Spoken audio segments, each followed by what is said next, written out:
Добрый день. Сегодня проходит чемпионат республики по волейболу.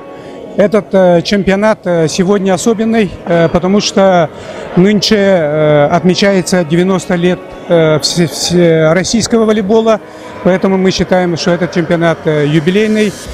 Также мы планируем с 2014 года организовать команду мастеров. Это по инициативе Михаила Дмитриевича Гуляева, министра спорта. Значит, и поддержку тоже получили от президента Федерации волейбола, Всероссийской Федерации волейбола Шевченко Станислава Владимировича. Думаем, что эту работу начнем и обязательно включим в программу. Среди мужских команд участвует 16 команд.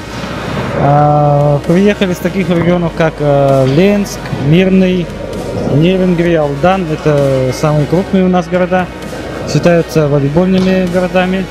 Так, и из города Якутская команда. Из Улусов приехали Верхний Вилюйск, Хангаласский Улус, ну и все заречные улусы. Играем по комбинированной системе.